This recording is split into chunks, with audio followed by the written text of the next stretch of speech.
İsrail əməliyyatları daha da genişləndirdiyi bir ərəfədə isə İrandan nüvə silahı ilə bağlı daha bir açıqlama səsləndirilib. Nüvə silahına dair fətva yeni ali rəhbərin mövqeyindən asılı olacaq deyə İran rəsmilərinin açıqlamasında qeyd olunmaqdadır. Yəni indiki məqamda nüvə silahından yenə də bəhs edilirsə, bu artıq İranın təbii ki rejimin də sonu deməkdir və faciələrin daha da böyüməsi və gərginliyin tam olaraq genişlənməsindən də xəbər verə bilər. Hər halda görək nüvə silahı ilə bağlı fətva məsələsində konkret olaraq İran rəsmiləri nəyi nəzərdə tuturlar, nə demək istəyirlər?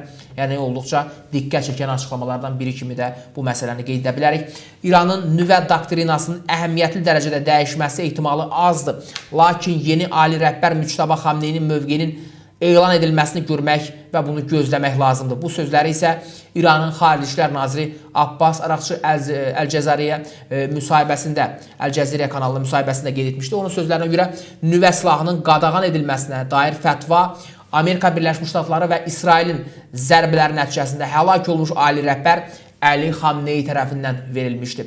İranın nüvə doktrinası həmişə sülh xarakterli olub və biz həmişə nüvə enerjisindən dinc məqsədlə istifadə hüququmuzu həyata keçirməyə çalışmışıq və bunu davam etdiririk.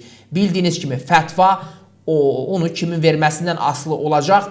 Mən başa düşdüyüm qədərilə o əvvəlki siyasətimizdən çox da fərqlənməyəcək. Lakin biz onun mövqeyini öyrənənə qədər gözləməliyik deyə İranın Xarici İşlər Naziri Abbas Araqçı açıq şəkildə bəyan edir ki, İranın taleyi, gələcəyi, nüvə silahının ümumiyyətlə hansı şəkildə işə düşüb düşməyəcəyi və ümumiyyətlə nüvə silahı ilə bağlı məsələlərə qərar verəcək şəxs ali din rəhbərdir.